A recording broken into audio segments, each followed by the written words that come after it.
in getting justice. It was a horror story. The body of a 22-year-old found on the ground from the 10th floor of a luxury Cape Town hotel. Well, that girl was Anele Tembe, known to be the fiancée of late rapper Keenan aka Forbes. In what remains to be a tragedy with many lingering unanswered questions, 3 years after the incident, her father Moses Tembe speaks for the very first time in this exclusive interview and begins by describing the wounds of his grieving family. For the family, we're still feeling so much pain. We're still feeling so much anguish out of the passing on of our daughter, Anele. In fact, I could tell you that our hearts remain so shattered, shattered into pieces by the passing on of Anele. But having said that, by grace of God, our hearts are still beating. We are having this conversation with you here today at the school that Anele attended. And we walk in here and find that there is a library that has been named after Anele. Correct, yeah. Not much has been said about your daughter and who she was. Who was this young girl? Anele was quite a lively a child who made friends. I must say, she was always,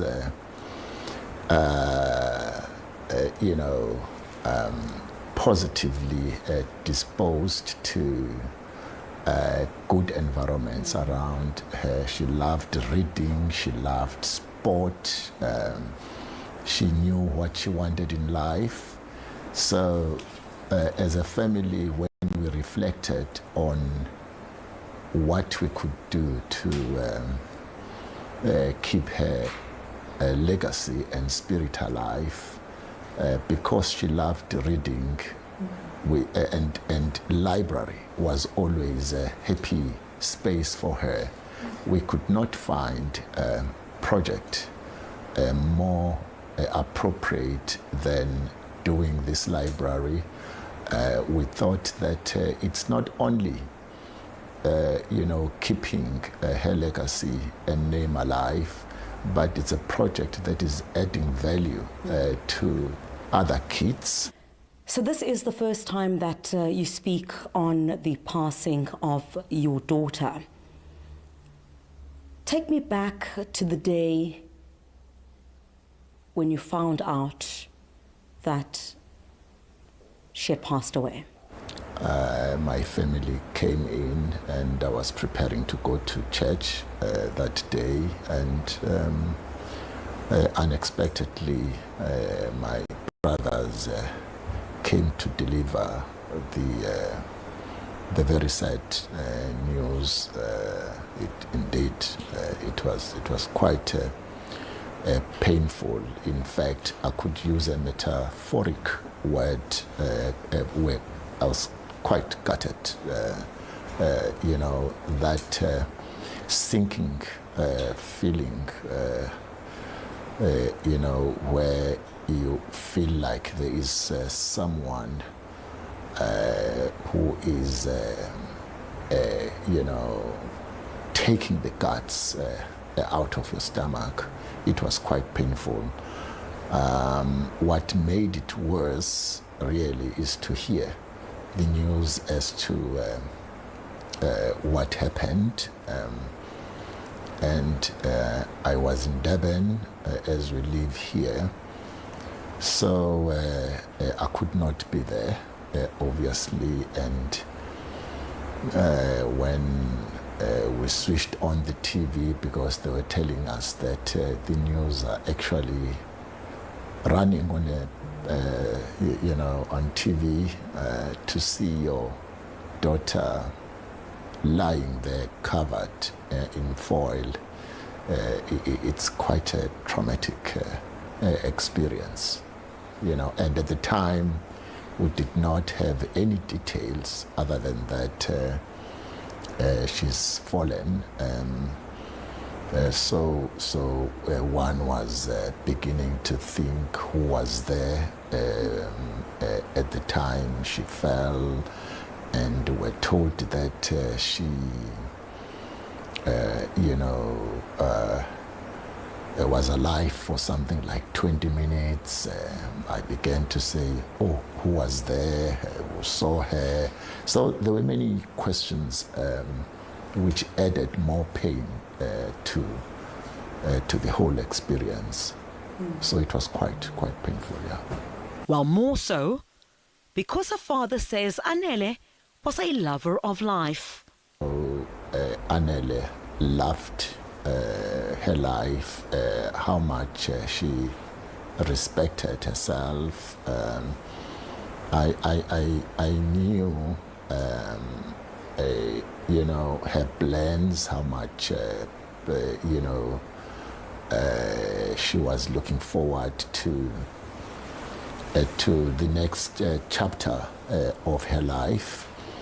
I also knew that the way she loved herself, she would not strip naked and throw herself, down. So at the time we hadn't received much background, but from what we could see, from what we've had as facts,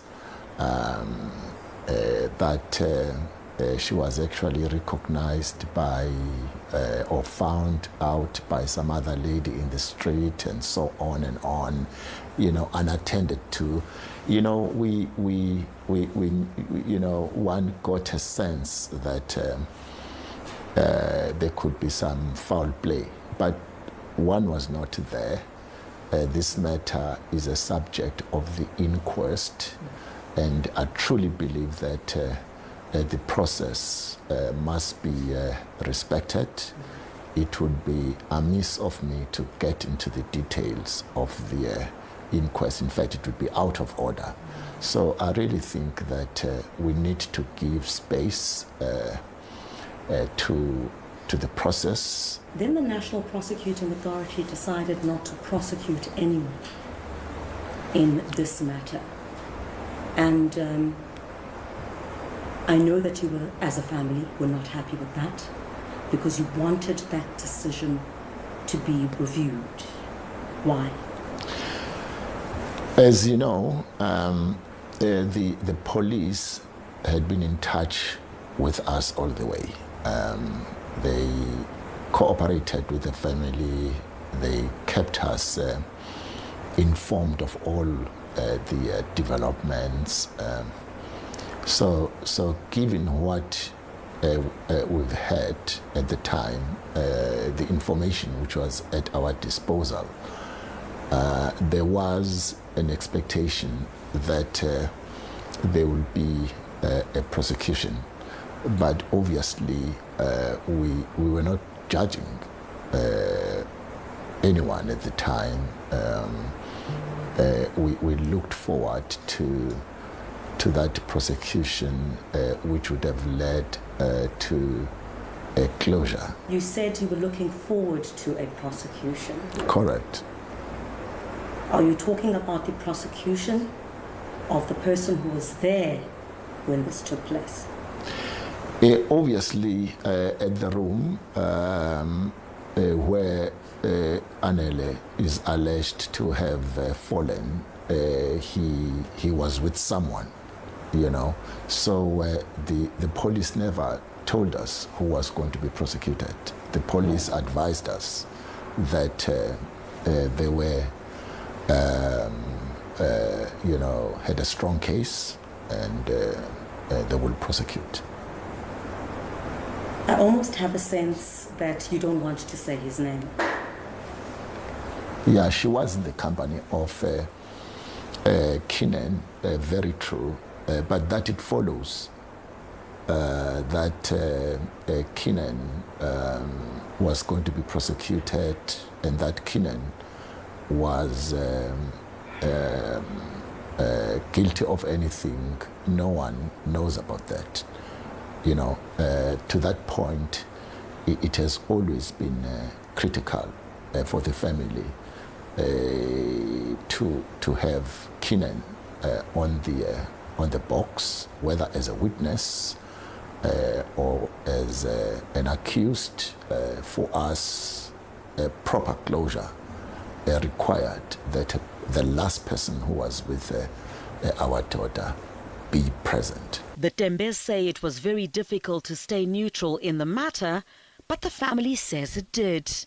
As you would remember, Keenan was not just a boyfriend. Keenan was a fiancé, and Keenan had approached us. He wanted to marry our daughter. We had accepted him as a son too. And, you liked him? Definitely.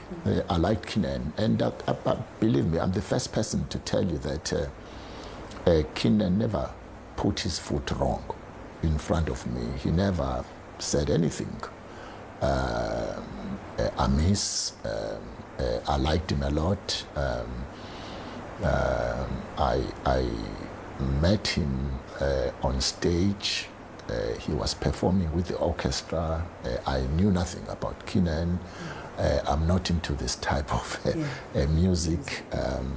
But I said, "Jewess, if he could perform with the orchestra, it must be something." And to that point, whatever that people were saying later about him, I gave him the benefit of doubt right up to the last day. So I loved Keenan so much.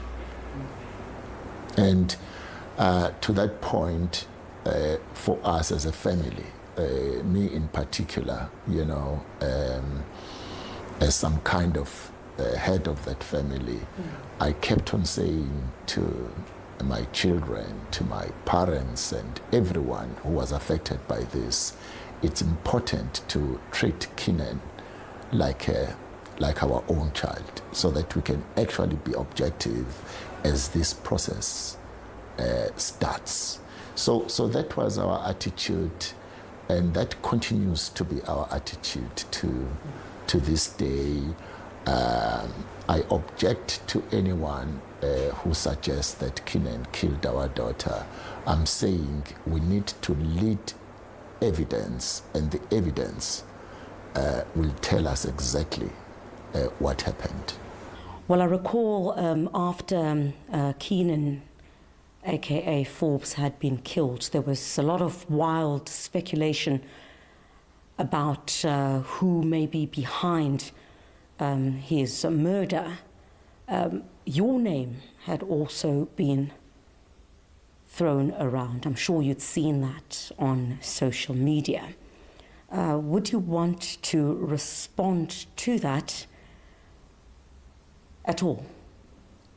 It is unfortunate, and obviously it is a painful experience when you hear people making those insinuations and making those allegations. As I said to you, these type of allegations are in the social media, and people who make those allegations are faceless people. As you know, no one comes forward and say, "Look, I've got this evidence. In fact, I'm basing my allegation on these facts." Police, no doubt about it. We all have been reading about this case. Police, I think, they've investigated the matter. They've never approached me, and I'm not surprised. They've never approached me. But I have no doubt that they've investigated this matter quite thoroughly, and people who had any evidence, shred of evidence around what happened there. I'm sure they've been interviewed by the police. So really, I have been saying to our family, we can choose to comment on what faceless people are saying, or keep trusting the legal system of this country, that they will come to the conclusion that will give the Forbes family a closure. But let me also touch on this matter at a high level. No doubt you are aware that this is a matter which is sub judice, and no one wants to say anything that influences the process in any fashion. And I'm certainly not here to defend myself or the name of our family.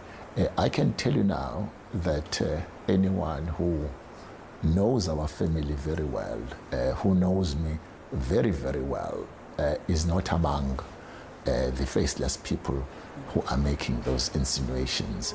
I think at the right time as well, once that legal process has been completed, as a country, we need to reflect on the rationale behind killing someone because he has wronged you.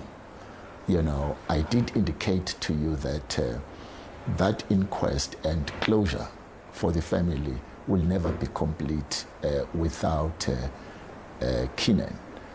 If there's one family that wanted Keenan alive, it's our family, to see him there with his own mouth telling us exactly what happened on that fateful day.